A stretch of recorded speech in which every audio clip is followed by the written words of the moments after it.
Hello guys, स्वागत है आपका एक नए वीडियो में। आप देख रहे हैं फिक्शन फोकस। तो गाइस, सी हल्क का एपिसोड 1 रिलीज़ हो चुका है। इस वीडियो में आज हम एपिसोड 1 के ऊपर बात करेंगे। इस पर मैं अपना रिव्यू और एनालिसिस दूंगा। इस वीडियो में काफ़ी स्पॉयलर्स हो सकते हैं। अगर आपने यह सीरीज़ नहीं देखी है, डिज्नी प्लस हॉटस्टार पर जाकर देखें, उसके बाद आकर इस वीडियो को देखें। उससे पहले मेरी आपसे रहेगी एक रिक्वेस्ट, चैनल को सब्सक्राइब और वीडियो को लाइक करने की। तो चलते हैं वीडियो की तरफ। हमेशा की तरह शुरुआत होती है मार्वल के लोगों से, जिसमें हमें दिखता है माइटी थोर। जेन फोस्टर भी अब इस लोगों में ऐड हो चुकी है। तो एपिसोड की शुरुआत होती है जेनिफर वोल्टर से, जो कि अपनी स्पीच की प्रैक्टिस कर रही होती है निक्की और डेनिस के सामने, जो कि उसे कोर्ट रूम में ज्यूरी के सामने देनी है। उसके बाद अगले ही सीन में वह फोर्थ वॉल ब्रेक करके हम ऑडियंस को बताती है कि उसे अपनी हल्क वाली पावर्स मिल चुकी होती है। फिर वह हमें पास्ट में एक मंथ पीछे लेकर जाती है, जिसमें जेनिफर और ब्रूस लॉन्ग ड्राइव पर जा रहे होते कार से, और इसी बीच उनकी कन्वर्सेशन हो रही होती है कैप्टन अमेरिका को लेकर कि वह वर्जिन था, देश के लिए काम किया और वर्जिन ही मर गया, एक्सेट्रा एक्सेट्रा।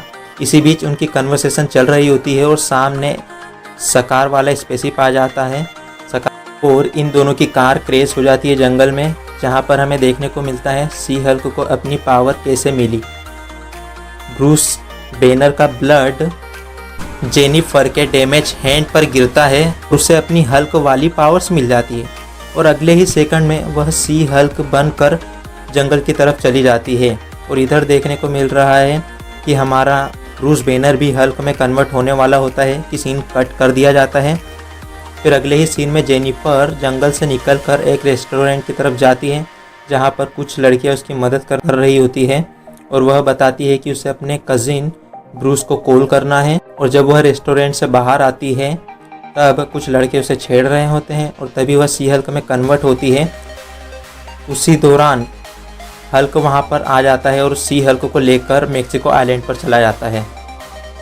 फिर अगले सीन में हम देखते हैं जेनिफर की आंखें मेक्सिको आइलैंड पर खुलती हैगी, जहां पर वो उठ कर जाती है। फिर हमें टोनी के सूट का ब्रोकन हेलमेट दिखाया जाता है।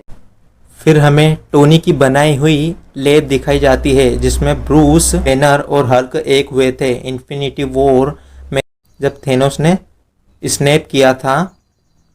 तब उसके बाद ब्रूस बैनर और हल्क एक हो गए थे। लैब टोनी स्टार्क ने ब्रूस बैनर को दी थी। इस आइलैंड पर टोनी और ब्रूस हैंग आउट करने के लिए आया करते थे। और फिर ब्रूस हमें बताता है कि उसका डैमेज हैंड हील हो चुका होता है, जो कि उसने जेनिफर के ब्लड को सिंथेसाइज करके। फिर ब्रूस उसे यह भी बताता है वह स्पेसशिप जिसे देखकर इनकी कार क्रैश हुई थी, वह सकार क्लास 8 कुरियर क्राफ्ट था, जो कि सकार प्लेनेट से आया था। ब्रूस यह बात जानता था, मतलब कुछ होने वाला है। फिर इस टॉपिक पर डिस्कस न करते हुए थोड़ी कॉमेडी होती हैगी। इसी बीच हमें पता चलता है ब्रूस बैनर से हल्क बनने के ट्रांसफॉर्मेशन के बीच वह बेहोश हो जाते हैं। ब्रूस बताता है कि वह हल्क से ब्रूस में ट्रांसफॉर्म होता था जब नताशा उसे लोरी सुनाती थी। फिर वही सब सीन दिखाए जाते हैं जो कि हमने ट्रेलर में देखे हैं, सी हल्क की ट्रेनिंग। फिर वही सीन जिसमें स्मार्ट हल्क जेनिफर को अपना एंगर कंट्रोल करने के लिए एक चैम्बर में रखता है। फिर जेनिफर उस चैम्बर को तोड़कर बाहर आती है और ब्रूस को पता चलता है कि जेनिफर अपने पूरे कंट्रोल में है, उसे गुस्सा नहीं आ रहा है। यह सब चलता रहता है और इसी बीच हमें देखने को मिलता है कि टोनी और ब्रूस बैठकर जहां ड्रिंक करते थे, वहां पर उनका नेम भी लिखा होता है टोनी स्टार्क का, चूँकि एक स्टार है टोनी स्टार्क को लेकर। ब्रूस की इसी थेरेपी के बीच में हमें देखने को मिलता है कैप्टन अमेरिका का एक ईस्टर एग, चूँकि कैप्टन अमेरिका विंटर सोल्जर में स्टीव रोजर्स बताता है शेरन कार्टर को कि वह कितनी भी पी ले उसे चढ़ती नहीं है। उसी तरह ब्रूस भी यहाँ बताता है कि हम कितनी भी शराब पी ले हमें नहीं चढ़ती। फिर वही थोड़ी कॉमेडी ट्रेलर के सीन्स, जेनिफर अपने पूरे कंट्रोल में है, उसे गुस्सा नहीं आ रहा होता है और वह उस आइलैंड से जाने की बात कर रही होती है और वह तब निकलने की कोशिश करती है। और तभी हमें हल्क वर्सेस सी हल्क वाली एक छोटी सी फाइट देखने को मिलती है। और इसी फाइट में हमें इनक्रेडिबल हल्क की थंडर क्लैप दिखाई जाती है। यही सब एक छोटी सी फाइट के बाद जेनिफर अपना मन बना चुकी होती है आइलैंड से वापस जाने का, और जाते समय ब्रूस उसे बताता है कि जब भी अगर तुम्हारा मन बदले तो यहाँ तुम आ सकती हो, मैं तुम्हारी मदद करने के लिए यहाँ पर हूँ। फिर सीन चेंज होकर प्रेजेंट वाले टाइम में आता है। इस सीन में कोर्ट रूम वाला ड्रामा चल रहा होता, तभी जेनिफर अपनी दलील रखने वाली होती है। तभी टिटियाना की एंट्री होती है।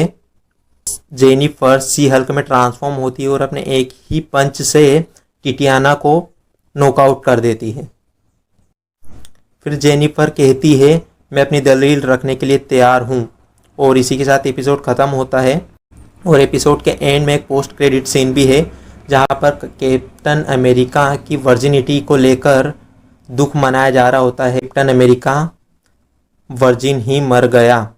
फिर ब्रूस बताता है कि कैप्टन अमेरिका वर्जिन नहीं था, उसने 1943 में यूएसए टूर के दौरान किसी लड़की के साथ गुलू गुलू किया था। और यहाँ पर कैप्टन अमेरिका का एक बहुत ही बड़ा फैक्ट हमें पता चलता है, जो कि बहुत ही इंटरेस्टिंग था। तो आज का यह एपिसोड बहुत ही इंटरेस्टिंग था, मुझे तो काफ़ी पसंद आया। आपको कैसा लगा यह एपिसोड कमेंट में ज़रूर बताएं। यह मेरा पहला वीडियो था, तो मुझे इम्प्रूवमेंट करने की ज़रूरत है, तो कमेंट में बताएं अगर आपका कोई सुझाव हो तो। मिलते हैं फिर अगले वीडियो के साथ, तब तक के लिए अपना और अपनों का ख्याल रखें।